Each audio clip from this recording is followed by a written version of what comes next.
നാടിനെ നടുക്കിയ ചൂരൽമല മുണ്ടക്കൈ ഉരുൾപൊട്ടൽ ദുരന്തത്തിന് ഇന്ന് രണ്ടാം വാർഷികം. 298 പേർ ദുരന്തത്തിൽ മരണപ്പെട്ടു എന്നാണ് ഔദ്യോഗിക കണക്ക്. കാണാതായ 32 പേരെ കൂടി പിന്നീട് മരിച്ചതായി സർക്കാർ പ്രഖ്യാപിക്കുകയായിരുന്നു. ദുരന്തത്തിന് 2 ആണ്ട് പിന്നിടുമ്പോഴും ബാക്കിയായ മനുഷ്യരുടെ ഉള്ളിലെ മുറിവുകൾ ഇന്നും ആഴത്തിൽ തുടരുകയാണ്.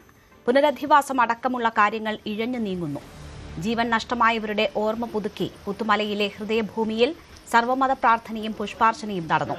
ടൗൺഷിപ്പിന്റെ നിർമ്മാണം സെപ്റ്റംബറോടുകൂടി പൂർത്തിയാക്കുമെന്ന് മന്ത്രി AP അനിൽകുമാർ പറഞ്ഞു.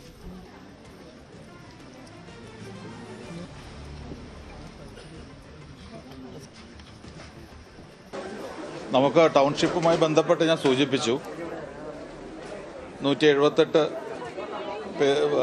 വീടുകൾ പൂർത്തീകരിച്ചു. ബാക്കി വരുന്ന ഒക്ടോബറോടുകൂടി 150ഓളം പൂർത്തീകരിക്കാൻ കഴിയും. ഡിസംബറിന് മുമ്പായിട്ട് അവിടെ അനുബന്ധമായിട്ടുള്ള അംഗനവാടി ഉൾപ്പെടെയുള്ള കാര്യങ്ങൾ ആ പ്രോജക്റ്റിൻ്റെ ഭാഗമായിട്ടുണ്ട്. അതുൾപ്പെടെ നമുക്ക് ഡിസംബറിൽ നമുക്ക് പൂർത്തീകരിക്കാൻ കഴിയും എന്നാണ് വിശ്വസിക്കുന്നത്. ആ രീതിയിൽ അതിൻ്റെ പ്രവർത്തനങ്ങൾ മുന്നോട്ട് പോകുന്നുണ്ട്.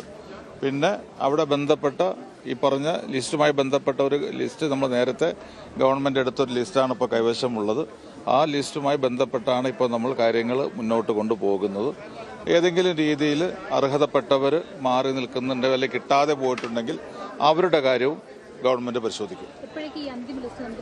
അല്ല, നിലവിലുള്ള ലിസ്റ്റിനകത്ത് അവിടെ വീട് കൊടുക്കേണ്ട ആളുകളുടെ ലിസ്റ്റ് ഇപ്പോൾ തന്നെ കൈവശമുണ്ട്. ഏതാണ്ട് എനിക്ക് തോന്നുന്നു 413 പേരാണ് വരുന്നത്. അപ്പോൾ അതിനകത്ത് 13ഓളം കുടുംബങ്ങൾ ആദിവാസി മേഖലയിൽപ്പെട്ടവർക്ക് പ്രത്യേക സംവിധാനം ഒരുക്കണം, അവർക്ക് പ്രത്യേകം വീടുകൾ വേണമെന്ന ആവശ്യം വന്നിട്ടുണ്ട്. അപ്പോൾ അത് പ്രത്യേകം സംവിധാനം അവർക്ക് വേണ്ട അവരെ പറയുന്ന രീതിയിലുള്ള വീടുകൾ ഏതാണോ സ്ഥലത്ത് വേണ്ടത് അവിടെ കൊടുക്കാൻ തയ്യാറാണ്. ബാക്കി വരുന്ന ആളുകൾക്ക് അവിടെ തന്നെ വീടുകൾ നൽകും.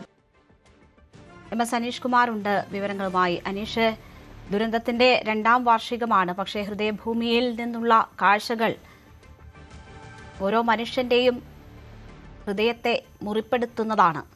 കുഞ്ഞുങ്ങളുടെയൊക്കെ ഓർമ്മയിടങ്ങളിൽ എത്തിയ ബന്ധുക്കൾ, അവശേഷിക്കുന്ന ബന്ധുക്കൾ, അവരുടെ പ്രിയപ്പെട്ട വസ്തുക്കൾ നൽകുന്ന കാഴ്ചകളൊക്കെ ഓരോ മനുഷ്യന്റെയും കണ്ണ് നനയിപ്പിക്കുന്നതാണ്. എന്തൊക്കെയാണ് ആ ദുരന്ത ഭൂമിയിൽ ഇന്ന് കാണാൻ കഴിഞ്ഞത്?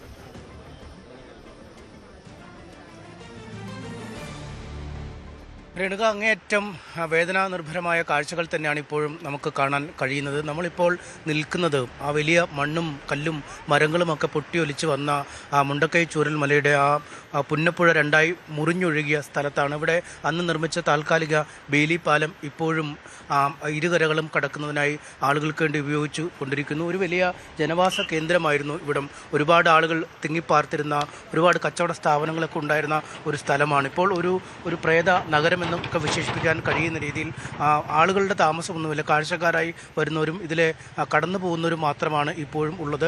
അന്ന് മുറിഞ്ഞൊഴുകിയ പുഴ ഇപ്പോഴും പാതി മുറിഞ്ഞ രീതിയിൽ തന്നെ കിടക്കുന്നു. ഒരു വശത്ത് തകർന്നുപോയ വെള്ളാർമല സ്കൂളും അതിൻ്റെ അവശിഷ്ടങ്ങളും കിടക്കുന്നു. കച്ചവട സ്ഥാപനങ്ങളും കെട്ടിടങ്ങളുമൊക്കെ ഏതാണ്ട് ഉപേക്ഷിക്കപ്പെട്ട നിലയിൽ തന്നെ കഴിയുന്നു. ഇവിടെ ഒരുമിച്ച് താമസിച്ചിരുന്ന, ഏറെ സ്നേഹത്തോടു കൂടി ജീവിച്ചിരുന്ന ആളുകളൊക്കെ ടൗൺഷിപ്പുകളിലേക്കും മറ്റ് സന്നദ്ധ സംഘടനകളും രാഷ്ട്രീയ പാർട്ടികളുമൊക്കെ നിർമ്മിച്ച വീടുകളിലേക്ക് അവരുടെ താമസം മാറ്റിക്കഴിഞ്ഞിരിക്കുന്നു. സർക്കാർ നിർമ്മിക്കുന്ന ടൗൺഷിപ്പിലാവട്ടെ ആദ്യ സെക്ടറിലെ ആളുകൾക്കുള്ള വീടുകൾ നൽകി കഴിഞ്ഞിരിക്കുന്നു. 2ാം സെക്ടറിൻ്റെ കൈമാറൽ ചടങ്ങ് സെപ്റ്റംബറിൽ പൂർത്തിയാക്കുമെന്നാണ് അധികൃതർ അറിയിച്ചിരിക്കുന്നത്. ഒപ്പം ഡിസംബറിൽ അവിടുത്തെ അംഗൻവാടിയും മറ്റ് അനുബന്ധ സൗകര്യങ്ങളും അടക്കം മുഴുവൻ സൗകര്യങ്ങളോടും കൂടി ടൗൺഷിപ്പ് പൂർണ്ണ അർത്ഥത്തിൽ യാഥാർത്ഥ്യമാകും എന്ന് പറയുന്നു. മുസ്ലിം ലീഗ് നിർമ്മിച്ച വീടുകളിലേക്ക് താമസം മാറ്റിയവർ അവരവരുടെ ജീവിതം അവിടെ കരുപ്പിടിപ്പിക്കുന്നു. കോൺഗ്രസ് അടക്കമുള്ള സംഘടനകളും അവരുടെ നിർമ്മാണ പ്രവർത്തനങ്ങൾ ഏറെ വൈകിയാണെങ്കിലും ആരംഭിച്ചു കഴിഞ്ഞിരിക്കുന്നു. പക്ഷേ ഈ ദുരന്തം നടന്ന് 2 വർഷം കഴിയുമ്പോഴും ഈ ദുരന്തബാധിതരുടെ ജീവിതം ഒരു പൂർണ്ണ അർത്ഥത്തിലേക്ക് അവർക്ക് ജീവിക്കാൻ കഴിയുന്നില്ല എന്ന പരാതികളാണ് നമുക്ക് പല മുഖങ്ങളിൽ നിന്നും കേട്ടത്. കാരണം വലിയ തോതിലുള്ള കൃഷിയിടങ്ങളും ജീവനോപാധികളും ഒക്കെ നഷ്ടപ്പെട്ട ആളുകളുണ്ട്. വലിയ കച്ചവടക്കാരുണ്ട്. അതായത് ഈ നഗരത്തിലെ, ഈ പട്ടണത്തിലെ കച്ചവട സ്ഥാപനങ്ങൾ സ്വന്തമായി ഉണ്ടായിരുന്നവരുണ്ട്. അവർക്കൊക്കെ അവരുടെ ജീവനോപാധികൾ പൂർണ്ണമായി നഷ്ടപ്പെട്ട ഒരു സാഹചര്യം. അവ പുനഃസ്ഥാപിക്കുന്നതിനുള്ള നടപടികൾ 2 വർഷം കഴിഞ്ഞിട്ടും ഇതുവരെ ആയില്ല. ഒപ്പം വലിയ കടബാധ്യതയുള്ള ആളുകളുണ്ട്. ധനകാര്യ സ്ഥാപനങ്ങളിൽ നിന്നും ബാങ്കുകളിൽ നിന്നും മറ്റുമൊക്കെ കടം എടുത്ത ആളുകൾ അവരുടെ വായ്പ പൂർണ്ണമായും എഴുതിത്തള്ളുന്നതിനുള്ള ഒരു ശ്രമങ്ങൾ ഫലം കണ്ടിട്ടില്ല. ഒപ്പം ഒരുപാട് പേർ പട്ടികയിൽ നിന്നും പുറത്തായ ആളുകളുണ്ട്. സാങ്കേതികമായ കാര്യങ്ങൾ പറഞ്ഞും ഈ ദുരന്ത സ്ഥലത്തേക്കുള്ള ദൂരപരിധിയും ഒക്കെ ചൂണ്ടിക്കാട്ടി അത്തരത്തിൽ സ്ഥലം നഷ്ടമായിട്ടും സഹായങ്ങൾ കിട്ടാത്ത സർക്കാർ പട്ടികയിൽ ഉൾപ്പെടാത്ത ആളുകളുമൊക്കെ ഉണ്ട്. ഇത്തരക്കാരുടെയൊക്കെ പ്രശ്നങ്ങൾ സമയബന്ധിതമായി പരിഹരിക്കേണ്ടതുണ്ട്. എന്തായാലും ഇന്ന് ചടങ്ങിൽ പങ്കെടുത്ത മന്ത്രിമാരടക്കം ഇത്തരം പ്രശ്നങ്ങൾ സമയബന്ധിതമായി പരിഹരിക്കും.